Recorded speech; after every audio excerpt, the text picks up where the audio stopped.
கம்பெடுத்து வந்த சிங்கம் யாரு? அந்த கர்ணனுக்கு தம்பி இவன் பாரு. கம்பெடுத்து வந்த சிங்கம் யாரு?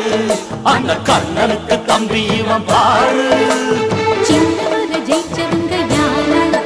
எட்டு சீமையில ஆளு கிடையாது. வெற்றி மேல் வெற்றியே எப்போதும் தந்தவுங்க. ஜிம் தலக்க ஜா ஜிம்மால ஜிம் தலக்க ஜா.